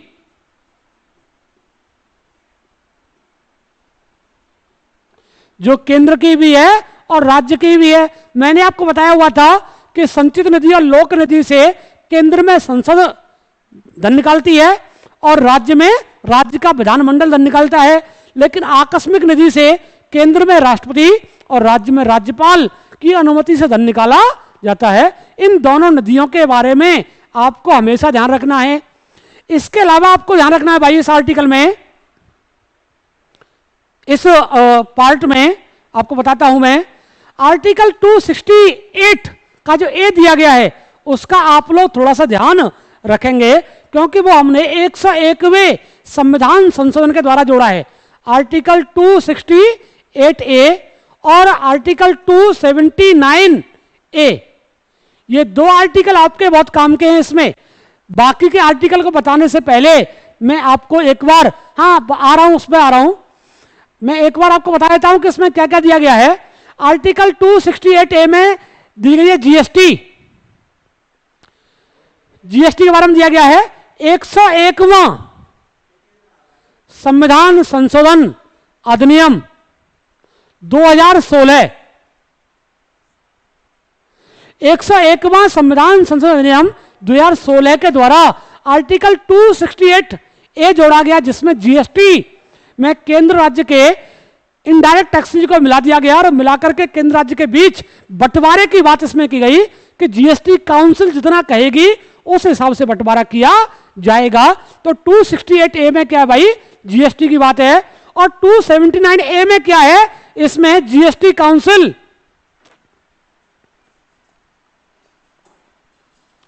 जीएसटी काउंसिल जिसका मुखिया वित्त मंत्री को बनाया गया है। इसमें जीएसटी काउंसिल की स्थापना की बात की गई है और उसके मुखिया की बात भी इसमें की गई है। आपको ध्यान रखना है 279A जो है, जो 279A है, इसको भी जोड़ा गया है 101वें संविधान संशोधन अधिनियम 2016 के माध्यम से इसको भी जोड़ा गया है। आप इस बात को भी ध्यान में रखेंगे। इसके अलावा आर्टिकल 280 भी आपको इसमें पढ़ना होता है, जो कि मैंने आपको पहले ही पढ़ा दिया है। अवनीश जरा चेक करो कैमरे में बैटरी। आर्टिकल 280 में वित्त आयोग की बात की गई है। आर्टिकल 280 में फाइनेंशियल कमीशन की बात की गई है, वित्त आयोग की बात की गई है, जिसे मैं आपको बहुत पहले ही और बहुत अच्छे से पढ़ा चुका हूं। वित्त आयोग के अध्यक्षों के नाम भी मैंने आपको याद करवाए हुए थे और आपको घर के लिए भी होमवर्क मैंने इसमें दिया हुआ था। इसके अलावा 3 आर्टिकल और हैं, उनको देख लो जरा अच्छे से। आर्टिकल 292, 293, इनको देखे बिना हमारा काम नहीं होगा। आप उनको और देख लें भाई। आर्टिकल 292 और 293 देख लें। 292 और 293 को जरूर देखें। 292 आर्टिकल 292 में कहा गया, बेटा देखें, इसमें कहा गया कि केंद्र सरकार को देश के अंदर और देश के बाहर दोनों जगह से उधार लेने का अधिकार है। यानी केंद्र की सरकार देश के अंदर से भी और देश के बाहर से भी उधार ले सकती है। लेकिन आर्टिकल 293 कहता है कि राज्य की सरकार केवल और केवल देश के अंदर से ही उधार ले सकती है। देश के बाहर से उधार वो तभी ले पाएगी जब उसे केंद्र की अनुमति मिल जाए। यानी राज्य की सरकार राज्य के अंदर से या देश के अंदर से उधार लेगी, जबकि केंद्र की सरकार देश के अंदर से या देश के बाहर से दोनों जगह से उधार ले सकती है। इस बात का ध्यान इसमें दिलवाया गया है। बात क्लियर हो रही होगी। वित्तीय संबंधों पर मैंने थोड़ी सी चर्चा की है, क्योंकि वनडे के एग्जाम्स में और पीसीएस तक यही तक आता है, लेकिन आईएएस में इससे थोड़ा टफ क्वेश्चन आते हैं, थोड़ा सा आगे जाके क्वेश्चन आते हैं, और वो लाइव क्लासेज में आपको बताना थोड़ा सा मुझे अनईजी फील होगा। तो आप हमेशा जीवन में ध्यान रखिएगा, जिनमें अकेले चलने का हौसला होता है उनके पीछे एक दिन पूरा काफिला होता है। जिंदगी में अकेलेपन से कभी नहीं डरना है और लक्ष्य की प्राप्ति के लिए अकेले ही आगे बढ़ना है। बात करें आज इंटरनेशनल प्राइज की, मैं पीपीटी आपके लिए तैयार किया हुआ हूं, जिसको हम लोग साथ मिलकर के पढ़ेंगे और बाद में इसी को मैं आपको पीडीएफ के रूप में प्रोवाइड भी करा दूंगा। आज ही टेलीग्राम के माध्यम से लिंक आपको वीडियो के नीचे मिल जाएगा। आप टेलीग्राम से इसका प्राप्त कर सकते हैं, पीडीएफ भी, ठीक है ना। चलिए, पहला अवार्ड है आज का हमारा Ramon Magsaysay award. Ramon Magsaysay award के बारे में आपको ध्यान रखना है कि यह पुरस्कार फिलीपींस के राष्ट्रपति की याद में दिया जाता है। इसे एशिया का नोबल पुरस्कार भी कहते हैं और इस पुरस्कार का प्रारंभ 1957 में हुआ था। रेमन मैग्सेसे जो थे वो फिलीपींस के राष्ट्रपति थे। इसको जो सोसाइटी प्रोवाइड करती है वो न्यूयॉर्क की सोसाइटी है। बेटा आपको ये बात ध्यान रखनी है। जो रेमन मैग्सेसे की जयंती है वो 31 अगस्त को होती है और इसी दिन इन पुरस्कारों की घोषणा भी की जाती है। यह पुरस्कार 6 क्षेत्रों में प्रदान किया जाता है। इस पुरस्कार को 6 क्षेत्रों में दिया जाता है, जिनमें पहला है शासकीय सेवा, दूसरा है सार्वजनिक सेवा, तीसरा है सामुदायिक नेतृत्व, चौथा है पत्रकारिता। पत्रकारिता के साथ आपको ध्यान रखना है साहित्य और सृजनात्मक संप्रेषण को भी शामिल किया गया है। संप्रेषण का मतलब यहाँ पे कम्युनिकेशन स्किल या अपने बातों को सामने वाले तक पहुंचाने की कला।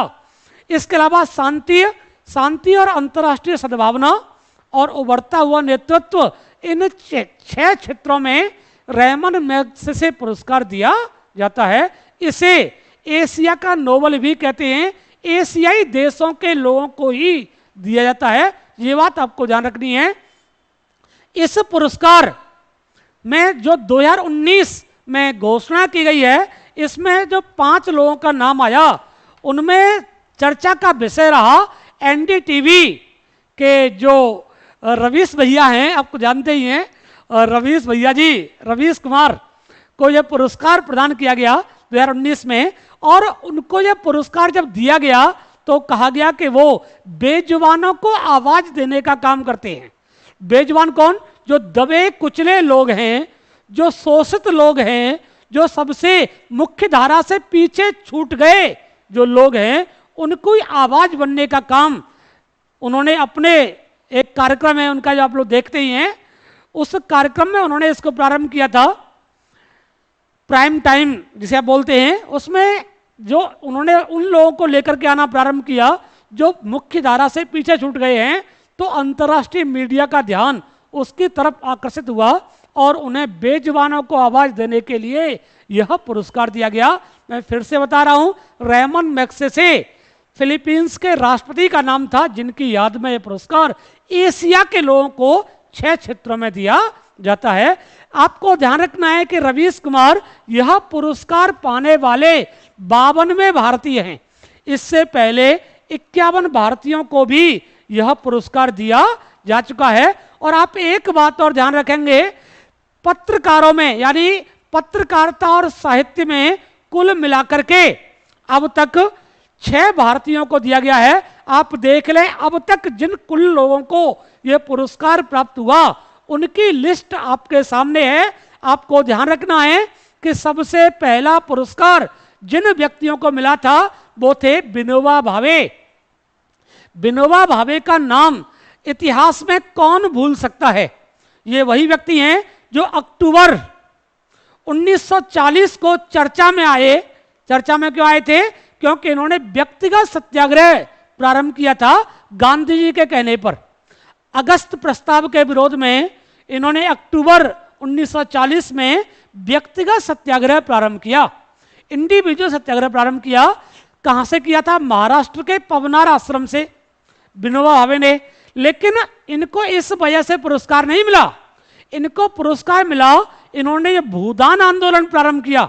आजादी के बाद 1954-55 में जो भूदान आंदोलन प्रारंभ किया गया विनोबा भावे के द्वारा, भूदान आंदोलन था अपनी स्वेच्छा से सभी लोग अपनी भूमि का त्याग कर दें, यानी जिनके पास भूमि नहीं है उनको दे दें वो लोग जिनके पास ज्यादा भूमि है, उसे भूदान आंदोलन कहा गया। इसमें कहा गया कि प्रत्येक व्यक्ति अपनी भूमि के 5 हिस्से करेगा, उनमें से एक हिस्से को वो भूमिहीन कृषक को प्रदान कर देगा, ऐसा इसमें कहा गया था भूदान आंदोलन में। और इसी वजह से उन्हें यह पुरस्कार भी प्राप्त हुआ था। इसके अलावा मदर टेरेसा 1962 में यह पुरस्कार पाने वाली महिला थी, जो पहली भारतीय महिला भी कही जाती है। मदर टेरेसा अल्बानिया की रहने वाली थी और आयनजे गोंजावोयुग जियू उनका नाम हुआ करता था। अल्बानिया की नागरिक थी, लेकिन उन्होंने बाद में कई देशों की नागरिकता ग्रहण की है, जिसमें भारत भी था। कलकत्ता की कैथोलिक चर्च में रहने वाली नन थी, जिन्होंने शांति और सद्भाव का परिचय देते हुए बहुत सारे रोगों के बीच जाकर के, जैसे प्लेग फैला, चेचक फैला, हैजा फैला, तो लोगों के बीच जाकर के सेवा देने का काम किया। बाद में 1979 में इनको नोबेल पुरस्कार दिया गया और 1980 में इन्हें भारत रत्न से भी सम्मानित किया गया। इसके अलावा जयप्रकाश नारायण, जयप्रकाश नारायण का नाम तो पहले भी आ चुका है कई बार इंडियन पॉलिटिकल सिस्टम में भी, मैंने आपको बताया था। जयप्रकाश नारायण को भी 1965 में यह पुरस्कार दिया जा चुका है। इसके अलावा आपको पता है किरण बेदी, भारत की पहली आईपीएस, को भी यह पुरस्कार प्राप्त हो चुका है। अरविंद केजरीवाल को भी यह पुरस्कार प्राप्त हुआ था 2006 में, आपातकालीन नेतृत्व करने के कारण उन्हें यह पुरस्कार प्राप्त हुआ था। इसके अलावा अरुण शौरी, जो कि बीजेपी के नेता भी रहे हैं, कैबिनेट मिनिस्टर भी रहे हैं, और इसके अलावा वो अच्छे खासे लेखक भी हैं जिनको ये पुरस्कार प्राप्त हुआ था। बहुत सारे नाम आप देख पा रहे हैं, ये पूरी लिस्ट में आपको प्रोवाइड भी करा दूंगा, आप वहां से भी देख लें। मैं कंप्यूटर महोदय से चाहूंगा कि आगे की पीपीटी दिखाएं जरा। 2018 में यह पुरस्कार प्राप्त हुआ था भाई। यह पुरस्कार भरत वटवानी और सोनम वांगचुक को मिला था। सोनम वांगचुक कौन थे भाई? आपने 3 इडियट मूवी तो देखी होगी, मुझे ऐसा लग रहा है कि वो आपने जरूर देखी होगी कि 3 इडियट मूवी में जो व्यक्ति आमिर खान का रोल, आमिर खान जिन व्यक्ति का रोल किए हैं वो सोनम वांगचुक हैं।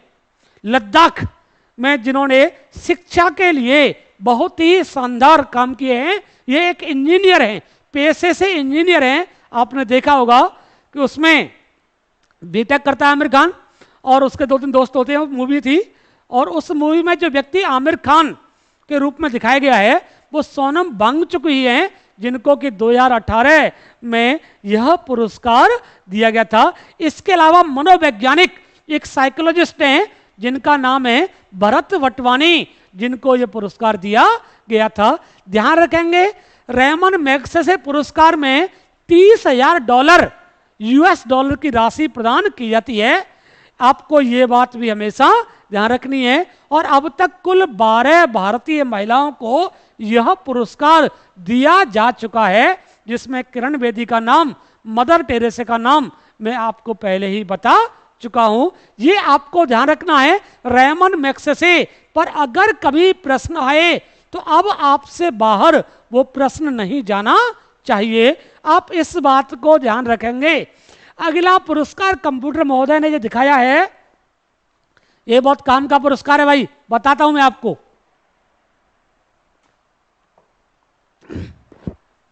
ये पुलित्जर पुरस्कार जो है बड़ा चर्चित रहा है भाई, बहुत चर्चित रहा है। चर्चा में रहने की एक छोटी सी वजह है, वो बताता हूं।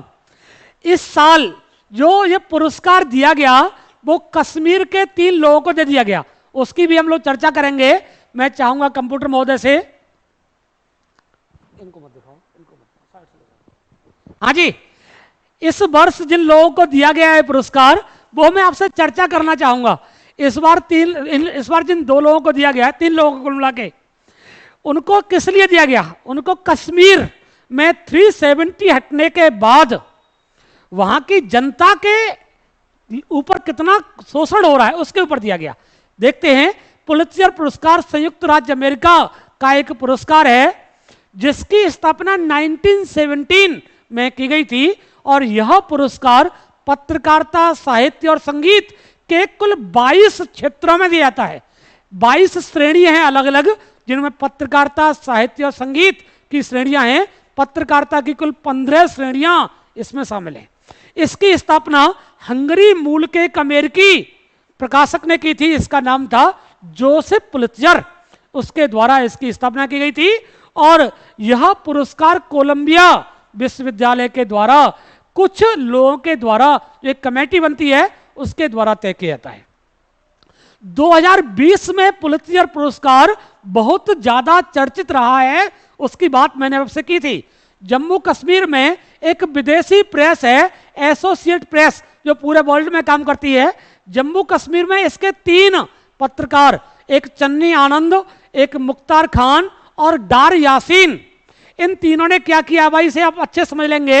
इन तीनों ने क्या किया है कि एक 11 साल के बच्चे को बैठा हुआ दिखा दिया कि इसकी हत्या आर्मी वालों ने की है, जबकि वास्तव में सच्चाई ये थी कि उसकी हत्या की थी आतंकवादियों ने।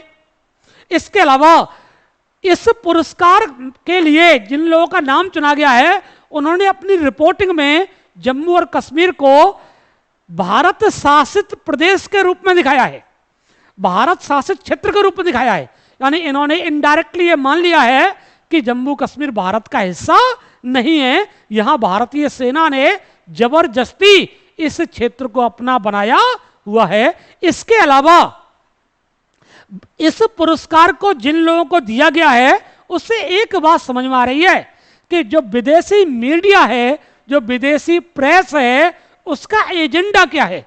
उसका एजेंडा है भारत को अंतर्राष्ट्रीय स्तर पर बदनाम करना और ऐसे लोगों को पुरस्कार देना जो लोग भारत को बदनाम करने की साजिश में शामिल होते हैं। ये आप इस पुरस्कार के बाद अच्छे खासे तरीके से देख सकते हैं।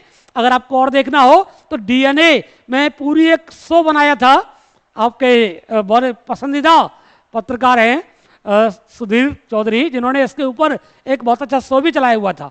क्योंकि ये पुरस्कार जो दिया गया है उसका उद्देश्य भारतीय सेना और जम्मू कश्मीर में भारतीय सरकार को बदनाम करना था। इन 3 लोगों को दिया गया, इसीलिए ये बहुत चर्चित रहा है।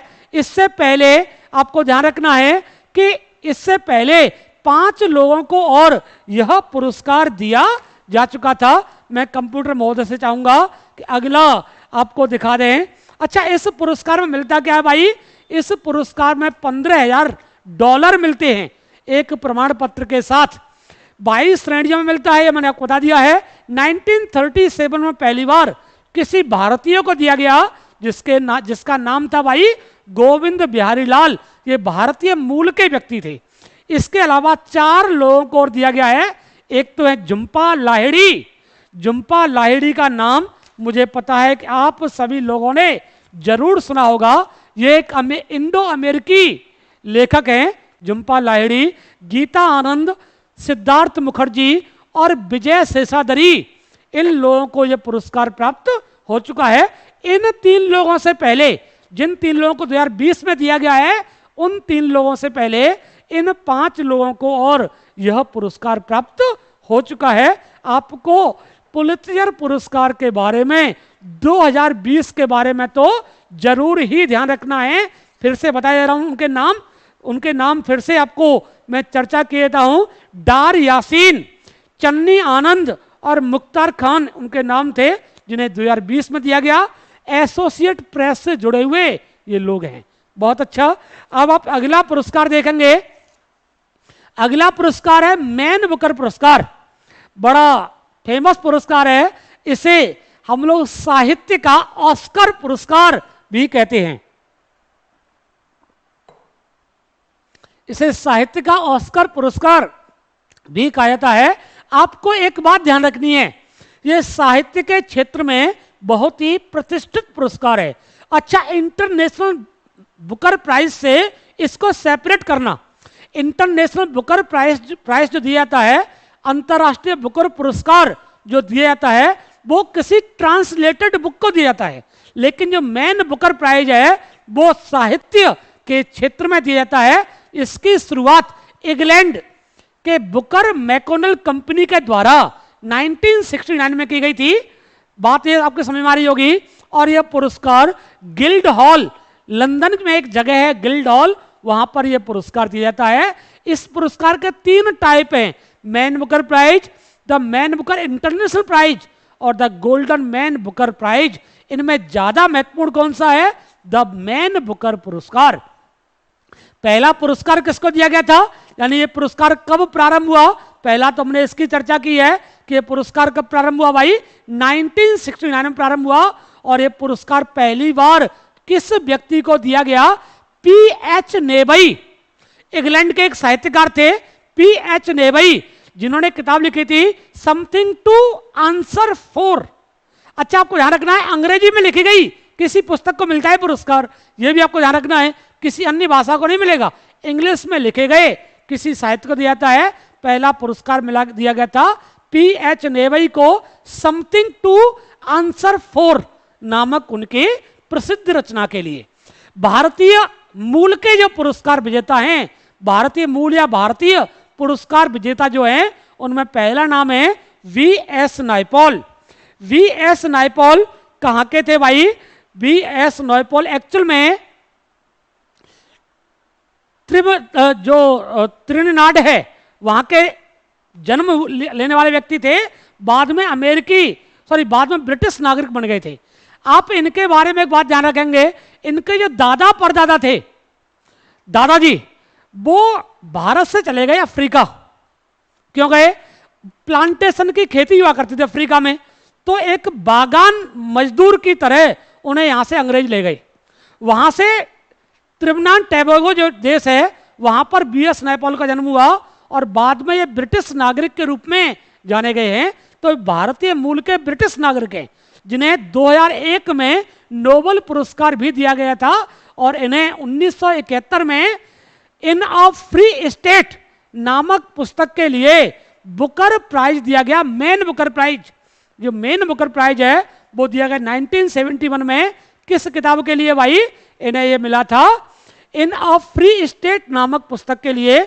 2 किताबों के नाम और इनके आप ध्यान रखेंगे, the band in river,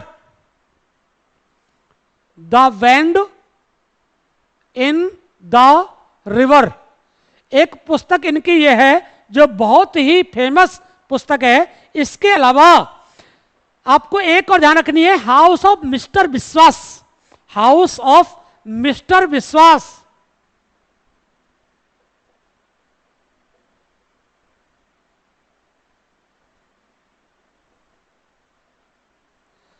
house of mister विश्वास, जब तक के, बस बहुत जल्दी आप ध्यान रखेंगे, बहुत जल्दी मैं डिजिटल बोर्ड लेके आने वाला हूं, आप लोग खुशी के लिए बता दूं, लेकिन जब तक डिजिटल बोर्ड नहीं आता तब तक हम लोग इस फॉर्मेट से करंट अफेयर्स पढ़ेंगे।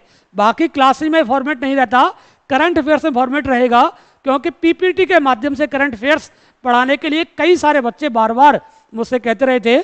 जब तक के डिजिटल बोर्ड नहीं आता, लॉकडाउन खुलने के बाद बहुत जल्दी डिजिटल बोर्ड पर ही क्लासेज होंगी, मैंने प्लान कर लिया है बिल्कुल, और आप लोगों के लिए डिजिटल बोर्ड बहुत जल्दी ही आने वाला है। चलिए, मैंने आपसे कहा और है बीएस नायपॉल की, ये एक भारतीय मूल के ब्रिटिश नागरिक थे जिनका जन्म अफ्रीकी मूल में हुआ था।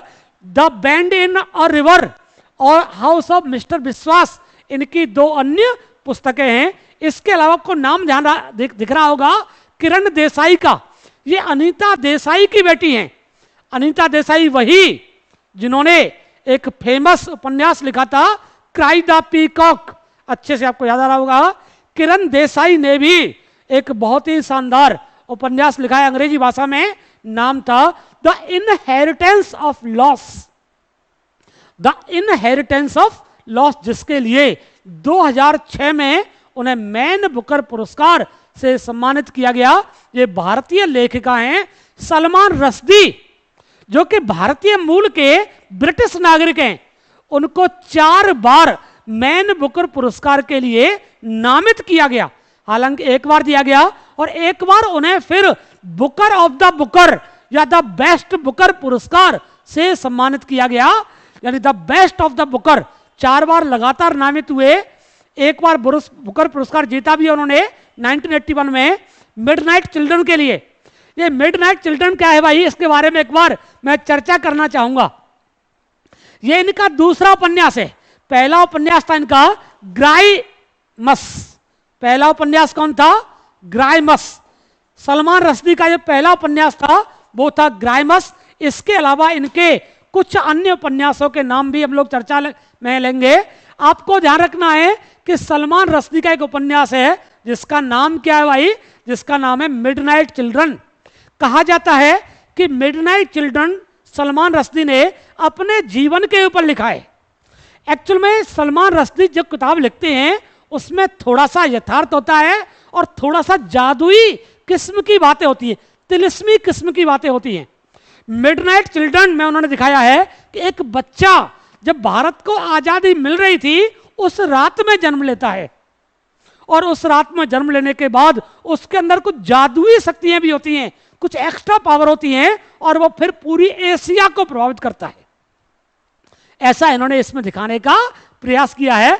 ये किताब तो बहुत चर्चित रही है, इसी के लिए इन्हें मैन बुकर प्राइज भी मिला था। लेकिन इनकी एक किताब ऐसे भी है जो बहुत ज्यादा विवाद का विषय रही है, और वो थी सैटेनिक वर्सेज। सैटेनिक वर्सेज में इन्होंने बहुत सारी बुराइयों के बारे में, मुस्लिम धर्म की बुराइयों के बारे में, फतवा के बारे में, और बहुत सारी ऐसी चीजों के बारे में बताया जो मुस्लिम धर्म की हिस्सा बन गई हैं। इस वजह से क्या हुआ कि 10 वर्ष तक इन्हें अंडरग्राउंड होकर रहना पड़ा, क्योंकि ईरान के जो सर्वोच्च नेता हैं खुमानी, उन्होंने इनके खिलाफ फतवा जारी कर दिया कि जिंदा या मुर्दा पकड़ के दिखाओ कोई भी। तो ये अंडरग्राउंड हो गए बेचारे डर की वजह से। तो इन्होंने इस पुस्तक में जो लिखा था वो बड़ा चर्चित रहा, लेकिन इससे ये देखने को मिला कि बहुत सारे लोग, खासकर मुस्लिम धर्म से जुड़े हुए कई सारे लोग ऐसे हैं जो कि अभिव्यक्ति की आज़ादी को आज़ादी नहीं देना चाहते या अभिव्यक्ति की आज़ादी पर रोक लगाने का प्रयास कर रहे हैं। इसके अलावा इनकी एक पुस्तक और बहुत चर्चित रही है, वो थी द सेम।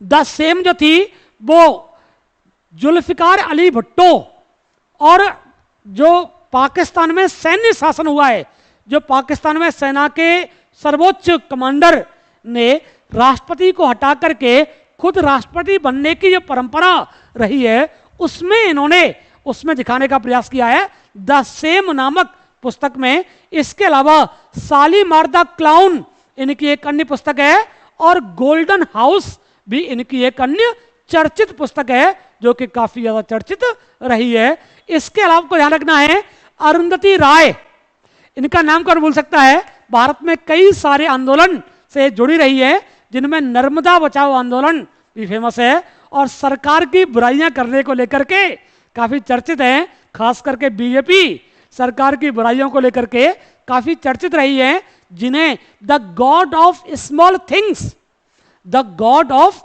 स्मॉल थिंग्स के लिए यह पुरस्कार 1997 में दिया गया था।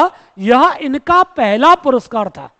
इसके अलावा 2008 में अरविंद अडिगा को दिया गया। अरविंद अडिगा कौन थे भाई? ये भारतीय मूल के ऑस्ट्रेलियाई नागरिक हैं, जिनको व्हाइट टाइगर के लिए यह पुरस्कार मिला था। द व्हाइट टाइगर इनका पहला उपन्यास था, जिसके लिए अरविंद अडिगा को यह मैन बुकर प्राइज दिया गया। पिछले साल यानी 2018 में एना बर्न्स को यह पुरस्कार दिया गया था। किसके लिए? एक उपन्यास बार बार आपके एग्जाम में पूछा गया है, कई बार उसे पेपर में पूछा गया है, जिसका नाम था भाई मिल्कमैन। मिल्कमैन किसका है? ये बार बार पूछा गया है। किसका भाई? एना बर्न्स का है, जिसके लिए उन्हें 2018 में यह पुरस्कार दिया गया था। 2019 में मिल्कमैन पर मूवी भी आ रही है। 2019 में यह पुरस्कार कनाडा की मार्गरेट एटवुड और इंग्लैंड की बर्नडाइन एवरिस्टो को दिया गया है। ये दोनों ही बहुत चर्चित हैं, एग्जाम में पूछी जा सकती हैं। मार्गरेट एटवुड जो हैं, आपको ध्यान रखना है, सबसे अधिक उम्र की महिला हैं, 79 ईयर्स इनकी एज हो चुकी है, जिन्होंने द टेस्टामेंट नामक पुस्तक लिखी है। द टेस्टामेंट ईसाई धर्म से जुड़ी हुई पुस्तक होती है। इसके अलावा आपको ध्यान रखना है बर्नडाइन एवरिस्टो के द्वारा गर्ल वुमन एंड अदर नामक पुस्तक लिखी गई है। यह पहली अश्वेत महिला है तो ब्रिटेन की, लेकिन आपको ध्यान रखना है यह पहली अश्वेत महिला हैं जिनको यह पुरस्कार दिया गया है।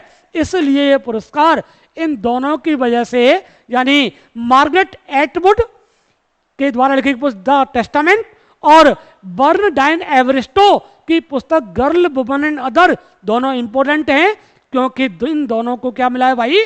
मैन बुकर पुरस्कार मिला है 2019 का। ठीक है ना? इस प्रक्रिया के दौरान हम अगला पुरस्कार देखेंगे, एबेल पुरस्कार। एबेल पुरस्कार क्या है भाई? गणित का नोबल इस पुरस्कार को कहा जाता है। यानी पहली बात ध्यान रखेंगे, यह पुरस्कार गणित के क्षेत्र में दिया जाता है। गणित का नोबल इस पुरस्कार को कहते हैं, क्योंकि नोबल पुरस्कार के बाद सबसे ज्यादा प्रतिष्ठित पुरस्कार का अगर नाम आता है तो वो एबेल पुरस्कार होता है। ये पुरस्कार एक नॉर्वे की संस्था के द्वारा दिया जाता है। नॉर्वे के राजा ने इसको प्रारंभ किया था गणित में उत्कृष्ट योगदान के लिए। ठीक है ना? इस पुरस्कार का जो नाम रखा गया है वो नॉर्वे के ही एक गणितज्ञ थे, जिनका नाम था Niels Henrik Abel. Niels Henrik Abel, जिनके नाम के ऊपर इस पुरस्कार की स्थापना की गई थी। इसमें 6 मिलियन क्रोनर दिए जाते हैं। क्रोनर में ही मिलता है नोबेल पुरस्कार। स्वीडिश क्रोनर और नॉर्वेजियन क्रोनर में मिलता है, और क्रोनर में ही मिलता है एबेल पुरस्कार। इसे 6 मिलियन नॉर्वेजियन क्रोनर दिए जाते हैं। 2019 में इस राशि को बढ़ा करके 7,500 क्रोनर कर दिया गया है।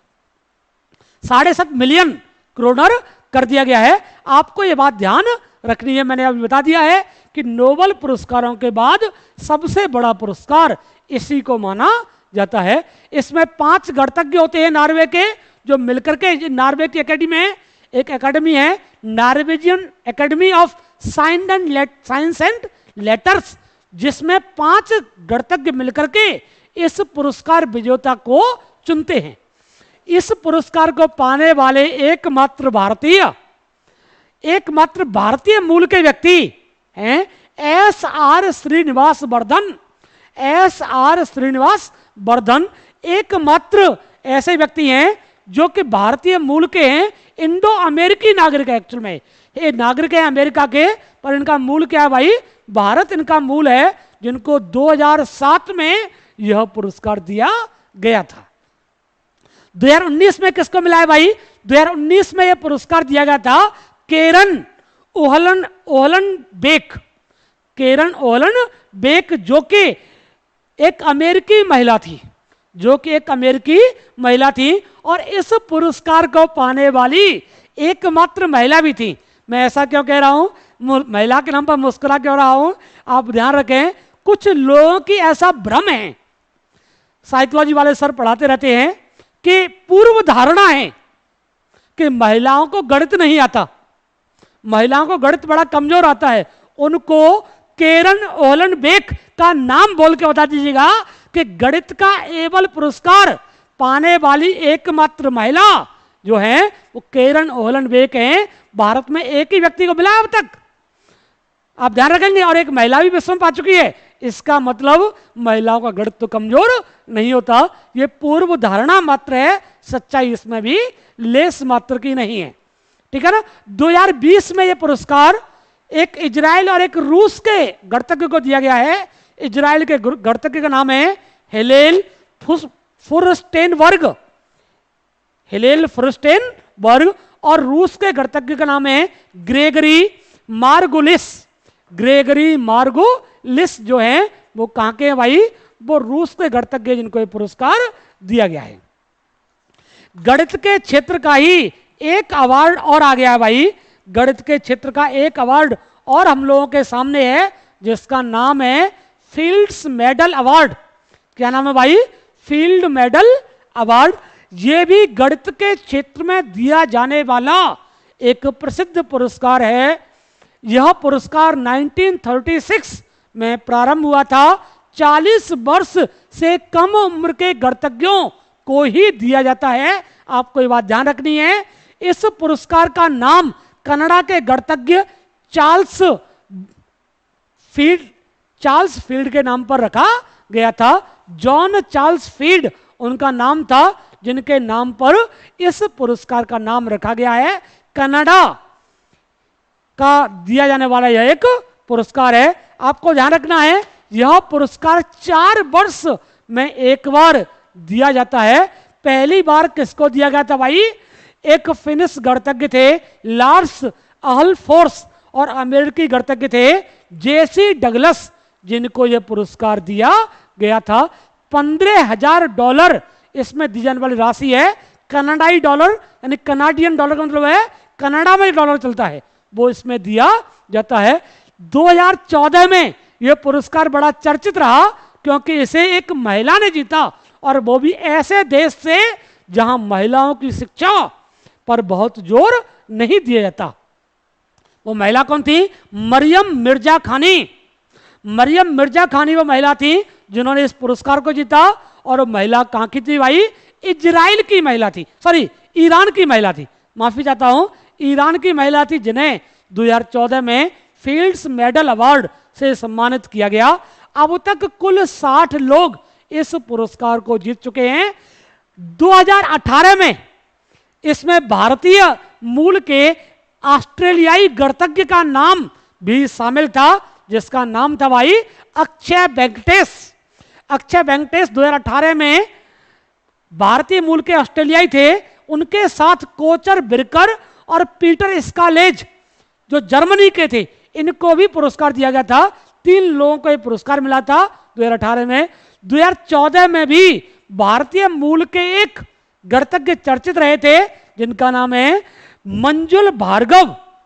मंजुल भार्गव को भी गणित के क्षेत्र में दिए जाने वाला यह नोबेल पुरस्कार सरीखा चर्चित पुरस्कार प्राप्त हुआ है। यानी अब तक 2 भारतीय मूल के लोगों को यह पुरस्कार प्राप्त हो चुका है। एक मंजुल भार्गव 2014 में, और 2018 में अक्षय वेंकटेश इस पुरस्कार को पाने वाले व्यक्ति हैं।